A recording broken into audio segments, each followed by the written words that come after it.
আমি একজন বাবা এবং একজন চিকিৎসক হিসেবে আমি কিছু কথা বলে যেতে চাই। আপনারা ইতিমধ্যে জেনেছেন যে ব্র্যাক, বন্ধু সোশ্যাল ওয়েলফেয়ারের মতো এনজিও গুলো তারা দেশ বিরোধী, সমাজ বিরোধী, পরিবার বিধ্বংসী এবং ধর্মবিরোধী ভূমিকা এই বাংলার জমিনে তারা রেখে যাচ্ছে এবং পশ্চিমা নষ্ট সভ্যতার যে নষ্ট চিন্তাগুলো তারা আমাদের মধ্যে ছড়িয়ে দিচ্ছে এবং তারা বিভিন্নভাবে এই কাজগুলো করছে। তারা আন্তর্জাতিকভাবে সরকারকে চাপে ফেলছে, তারা বিভিন্ন সরকারি কর্তা ব্যক্তিদেরকে বিভিন্ন প্রলোভন দেখিয়ে বিভিন্নভাবে তারা তাদের এই উদ্দেশ্যগুলো আদায় করে নিচ্ছে। এবং কেন তারা এটা করতে চায় এই বিষয়ে আমি একটু আপনাদের সামনে পুরনো একটা ইতিহাস আমি আপনাদের সামনে তুলে ধরতে চাই। 1813 সালে আমি আপনাদেরকে নিয়ে যেতে চাই।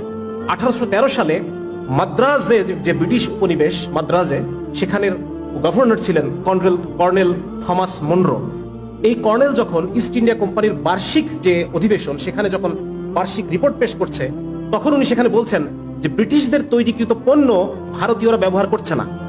আপনারা ব্রিটিশরা যে এত ভর্তুকি দিচ্ছেন, এত কম লাভে জিনিসপত্র এখানে দেওয়ার চেষ্টা করছেন ইস্ট ইন্ডিয়া কোম্পানি, কিন্তু আপনাদের এই পণ্যগুলো তারা ব্যবহার করছে না। তখন বলছে কেন ব্যবহার করছে না? আমরা যদি আরো দাম কমিয়ে দেই, আমরা যদি আরো ভর্তুকি দেই, আমরা যদি লসে বিক্রি করি, তবু কি তারা ব্যবহার করবে না?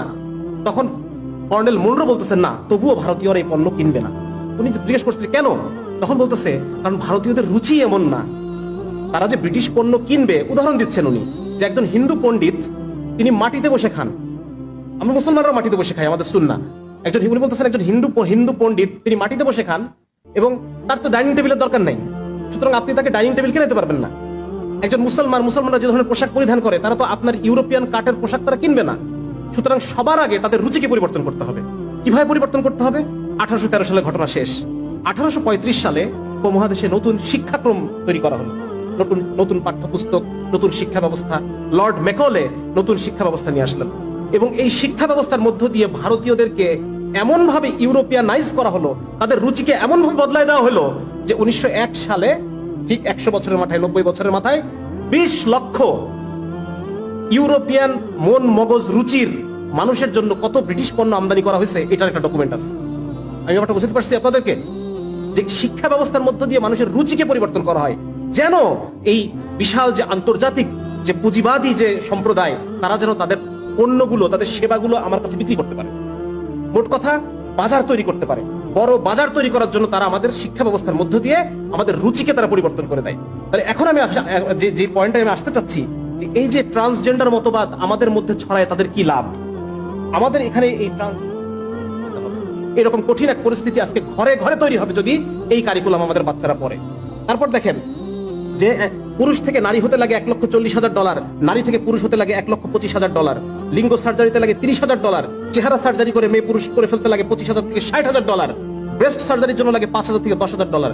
শুধু তাই না, প্রতি বছর তাকে হরমোন নিয়ে মেয়ে হয়ে থাকতে হবে, প্রতি বছর তাকে হরমোন নিয়ে ছেলে হয়ে থাকতে হবে। এটা একটা খরচ আছে, প্রতি বছর $1,000 উপরে তাকে খরচ করতে হবে। 2017 সালে শুধু পুরুষ থেকে নারী হওয়ার যে মার্কেট, এই মার্কেটটা ছিল $11.5 কোটি এবং 2024 সালে এই মার্কেটটা গিয়ে দাঁড়াবে $97 কোটি। তার মানে দেখেন, এই যে একটা জিনিস আপনাদেরকে আমি বলি, একটু গ্যাপ নেই, যে আজকে যে বাংলাদেশে একটা ইয়ে আছে যে আমেরিকাতে, আমি একটু সময় নিচ্ছি, আমি একটু আপনাদের কাছে সময় নিচ্ছি। আমেরিকাতে প্রতি বছর $223 বিলিয়ন লাগে শুধুমাত্র মদ খাওয়ার কারণে যে ক্ষতিগুলো হয়, ভাঙচুর হচ্ছে, কেউ শারীরিকভাবে অসুস্থ হচ্ছে, পরের দিন অফিসে আসতে পারতেছে না, এই যে মদ খাওয়ার কারণে $223 বিলিয়ন ক্ষতি হয় আমেরিকার প্রতি বছর। আমাদের বাংলাদেশ এই ক্ষতিটা থেকে বেঁচে আছে না বেঁচে নাই? এই খরচটা কি আমাদের করা লাগতেছে? এই টাকাটা কি আমাদের নষ্ট হচ্ছে? এটা আমাদের উলামায়ে কেরামের অবদান। আমাদের উলামায়ে কেরাম মদের ব্যাপারে, জুয়ার ব্যাপারে, জিনার ব্যাপারে মানুষের মধ্যে এমন একটা অবস্থা, এমন একটা মনোভাব তৈরি করে রাখছেন, যার কারণে এই বাংলাদেশের বিলিয়ন ডলার বেঁচে যাচ্ছে। তাহলে আজকে এই যে নতুন করে আমাদেরকে এত $বিলিয়ন এই দেশকে খরচ করতে হবে, তো এটা আমাদের কিছুই করণীয় নাই? আমাদের ডাক্তার সমাজের কিছুই করণীয় নাই? আজকে কেন একজন ডাক্তারের বিরুদ্ধে কথা বলবে না যদি সে আসলে দেশপ্রেমিক হয়ে থাকে? আজকে আমরা উলামায়ে কেরাম দেশপ্রেমিক, তারা এই বিষয়ে কথা বলতেছেন। এটা কি শুধু উলামায়ে কেরামের জিনিস? আমরা যারা সাধারণ মানুষ, আমরা যারা সাধারণ বাবা, আমাদের কোনো এখানে বলার কিচ্ছু নাই? আপনার ছেলে তো, আমাদের উলামায়ে কেরামের সন্তান তো এখানে পড়ে না, তবু তারা কথা বলতেছে। তাহলে আজকে আমি আপনি, যাদের সন্তান এই পাঠ্যপুস্তক পড়বে, যাদের সন্তান এই কনফিউশনের মধ্যে ভুগবে, এই মানসিক অসুখে তারা আক্রান্ত হবে, তারা কোনো কথাই বলতেছেন না। কেন এরকম হচ্ছে? তাহলে ভুক্তভোগী তো আমরাই হব। সেদিন একটা ভিডিও খুব ভাইরাল হয়েছে, সেই ভিডিওতে দেখা যাচ্ছে যে আমেরিকার একজন বাবাকে এনে একটা লাইভ শোতে বসানো হয়েছে, আর তার ছেলে যে পুরো সার্জারি করে মেয়ে হয়ে গেছে, সেই ছেলেটা মানে এমন যে লম্বায় 6 ফিট এবং কাঁধ প্রশস্ত, মাসল, মানে পুরো একটা শক্ত সমর্থ পুরুষ, সে মেয়েদের পোশাক পরে, সে মেয়েদের মতো বড় চুল নিয়ে এসে বাবার সামনে চেয়ারে বসলো, সেই ছেলেটাকে দেখে বাবা হু হু করে কান্না করতেছে যে আমার সন্তান এরকম হয়ে গেল, আমি বাবা হিসেবে ব্যর্থ যে আমি আমার সন্তানের কাছে আইডল হতে পারলাম না। আজকে এইভাবে কান্না করার জন্য আপনারা প্রত্যেকে প্রস্তুত হন। আজকে এই ভিডিও যে যেখান থেকে দেখতেছেন, যার বাসায় সন্তান আছে, আমার একটা ছোট্ট বাচ্চা আছে, 7 বছর 4 বছর, আমি জানি না আমি তাদেরকে কোন দুনিয়া রেখে যাচ্ছি, আমি জানি না আমার মৃত্যুর পরে আমার সন্তান সে কি হয়ে যাবে, আমি জানি না সে কি আসলে মুসলমান থাকবে, সে কি আসলে নারী থাকবে, আমার মেয়ে শিশুটা কি নারী থাকবে কিনা, আমার ছেলে শিশুটা পুরুষ থাকবে কিনা, আমি বলতে পারতেছি না।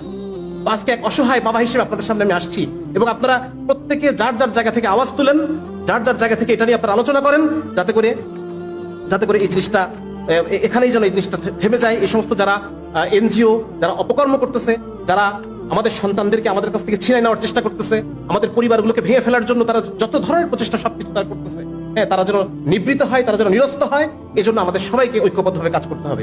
এখন আমি খুব সংক্ষেপে 2-1টা পরিকল্পনা আমি উপস্থাপন করার চেষ্টা করছি। 1 নম্বর হচ্ছে, এখনো পর্যন্ত আমাদের দেশে মানুষ, আমরা ধর্মপ্রাণ, ধর্মভীরু, ওলামায়ে কেরামের অবস্থান আমাদের সামনে অনেক উঁচু, সেজন্য আমাদের ওলামায়ে কেরামের কেন্দ্রীয় দিক নির্দেশনা আসতে হবে।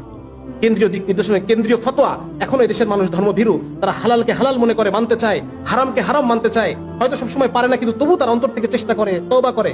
তো যার কারণে আমাদের অন্তরে ধর্মের এখন একটা জায়গা আছে, সুতরাং আমাদের একটা কেন্দ্রীয় ফতোয়া এই বিষয়ে আমাদের আসতে হবে। 2 নম্বর হচ্ছে, এই ফতোয়ার জন্য শুধুমাত্র ওলামায়ে কেরামই না, বরং যারা জেনারেল শিক্ষিত, যারা এক্সপার্ট আছেন এই সমস্ত বিষয়ে, হ্যাঁ, যারা এই অতীত ইতিহাস, বিভিন্ন ইংরেজি টার্ম, যে বিষয়গুলো নিয়ে মানে শক্ত দালাইল সমৃদ্ধ একটা জিনিস তৈরি করার জন্য আমরা সবাই এক হয়ে আমরা কাজ করব। এই জন্য ওলামায়ে কেরাম এবং জেনারেল শিক্ষিত এক্সপার্টদের সমন্বয়ে একটা গবেষণা সেল আমাদের প্রয়োজন। 3 নম্বর হচ্ছে, আজকে আমি খুব লক্ষ্য করেছি একটা জিনিস, যখন আমরা এনজিওদের বিরুদ্ধে কথা বলতে এসেছি, আমি একটু তাড়াতাড়ি কথা বলছি, আপনারা কি আমার কথা বুঝতে পারছেন? জি, যখন এনজিওর বিরুদ্ধে কথা বলতে এসেছি, আমরা একের পর এক বলে যাচ্ছি যে টিনের চাল খুলে নিয়ে গেছে, গরু নিয়ে গেছে, কিন্তু আমাদের কাছে কোনো ডকুমেন্ট নাই, আমাদের কাছে কোনো ডেটা নাই যেটা নিয়ে আমরা কথা বলবো। অথচ ওরা কিভাবে কাজ করে জানেন? ওরা যখন এই কথা যদি ব্র্যাকের কথা বলি, তারা একটা ভার্সিটি তৈরি করছে, এই ভার্সিটির আন্ডারে তাদের বিভিন্ন রিসার্চ সেন্টার আছে। একটা সেন্টার শুধু এই জন্য ডেডিকেটেড সেন্টার শুধুমাত্র এই জন্যই যেটা ট্রান্সজেন্ডার এবং সমকামিতা নিয়ে রিসার্চ করবে, এবং এই রিসার্চের যে ফলগুলা, এগুলো তারা নিয়ে এসে দেখায় যে এই দেশে ট্রান্সজেন্ডার অনেক কষ্টে আছে।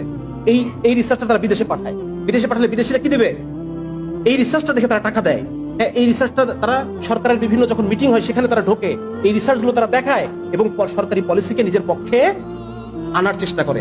আজকে যে আমরা গভর্নমেন্টের সামনে কিছু একটা উপস্থাপন করবো, কোন একটা পলিসিকে আমরা আমাদের পক্ষে, ইসলামের পক্ষে আনার জন্য চেষ্টা করব, আমাদের হাতে ডেটা কোথায়, আমাদের রিসার্চ কোথায়, আমাদের ডকুমেন্টেশন কোথায়? এজন্য খুব জরুরি হচ্ছে যে আমরা ওলামায়ে কেরাম এবং জেনারেল শিক্ষিত দায়ীদের সমন্বয়ে আমাদের একটা রিসার্চ উইং আমাদের হতে হবে। এরপর আরেকটা এটা যে ইসলামের উপর যে কোনো সামগ্রিক যে হামলাগুলো হচ্ছে, আজকের মতো আমরা সবাই মিলে একসাথে কাজ করব। বিভিন্ন ঘরানার ওলামায়ে কেরাম, বিভিন্ন চিন্তার যারা জেনারেল শিক্ষিত, আমরা দাওয়াতের কাজ করছি, আমরা সবাই একসাথে কাজ করবো ইনশাআল্লাহ। এখনো আরেকটা জিনিস হচ্ছে, আমাদের মিডিয়া এগুলোকে আমাদের পক্ষে না। আমি লাস্টে আরেকটু কথা বলবো হয়তো মিডিয়ার উদ্দেশ্যে। মিডিয়া এগুলো কেউ আমাদের পক্ষে নেই, হ্যাঁ, সবাই তাদের পক্ষে, কারণ এদের উপর আছে প্রচুর টাকা। যার কারণে আমাদের যে কাজটা করতে হবে, এখন একটা জিনিস আমাদের হাতে আছে, সেটা হচ্ছে মসজিদের মেম্বারগুলো আমাদের মিডিয়া। একটা কেন্দ্রীয় নির্দেশনা যদি আসে, এটা বাংলাদেশের লক্ষ লক্ষ মসজিদে এক শুক্রবারে পৌঁছে দেওয়া সম্ভব কিনা বলেন? হ্যাঁ, সুতরাং এই জায়গায় আমরা দায়িত্বশীলতার সাথে এই জায়গাগুলো আমরা কাজ করবো ইনশাল্লাহ। এরপর যে কাজটা একটা জরুরি কাজ, সেটা হচ্ছে আমাদের মনে, জনগণের মনে সরকারি পাঠ্যপুস্তক যে একটা নির্ভুল জিনিস, সরকারি পাঠ্যপুস্তক যে একটা নির্ভরযোগ্য জিনিস, এই ধারণাটাকে চ্যালেঞ্জ করার মতো মানসিকতা জনগণের মধ্যে দিয়ে দিতে হবে। কারণ সরকারি পাঠ্যপুস্তকের মধ্যে এনজিও গুলোর হস্তক্ষেপের কারণে বিভিন্ন সরকারি কর্তা ব্যক্তিদেরকে ঘুষ, উৎকোচ এগুলো প্রদানের মাধ্যমে তারা সরকারি পাঠ্যপুস্তককে তারা নষ্ট করে ফেলছে। সুতরাং জনগণের মধ্যে এটার ব্যাপারে আস্থাহীনতা তৈরি করতে হবে, এর মধ্যে বিষ আছে, এই জিনিসটা মানুষকে বোঝাতে হবে।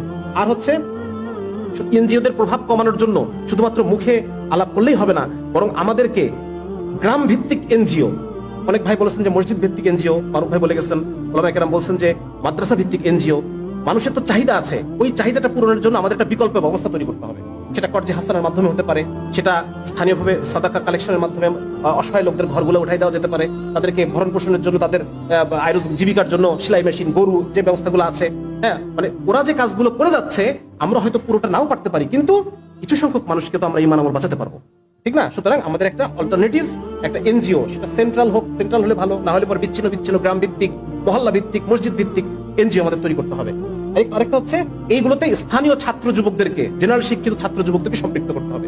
ওলামায়ে কেরামের ভিন্ন দায়িত্ব আছে, তারা অন্যান্য বিভিন্ন দায়িত্ব নিয়ে তারা ব্যস্ত। জেনারেল শিক্ষিত যারা যুবক আছেন, তাদেরকে এ ব্যাপারে সামনে অগ্রণী ভূমিকা পালন করতে হবে আলেমদের নেতৃত্বে।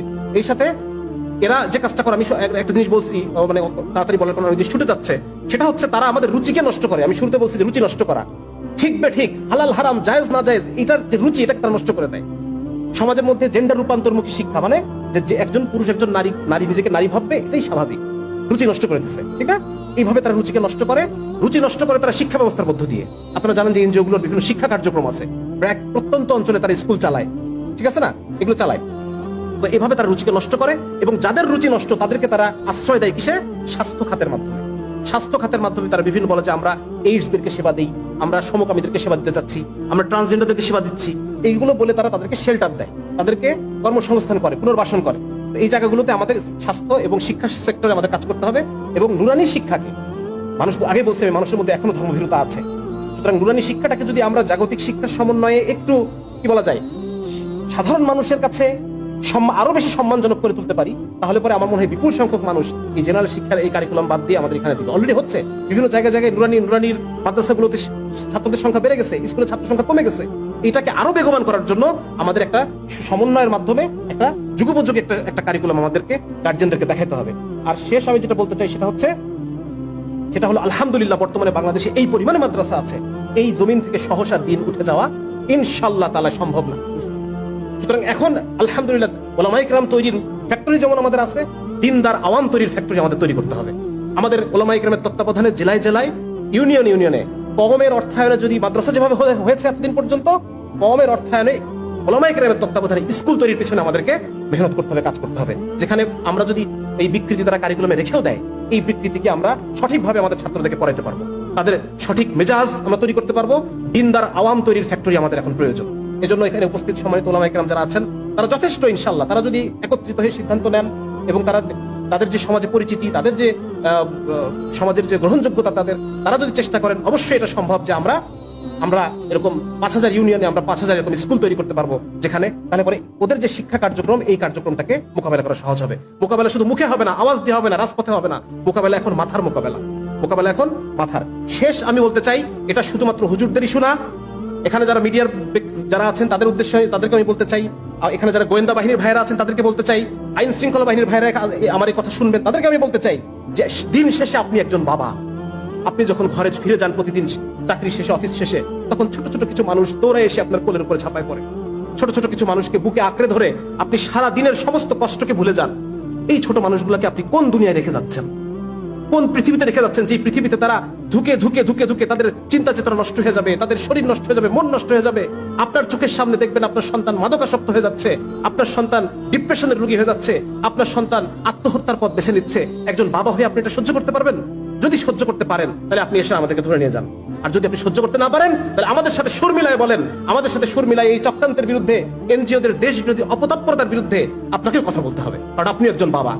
আপনার সেই পিতৃত্বকে উদ্দেশ্য করে বলছি যে আপনার সন্তানের ভালো আজকে আপনাকে সিদ্ধান্ত নিতে হবে, আপনি কার পক্ষে কথা বলবেন, কার পক্ষে কাজ করবেন।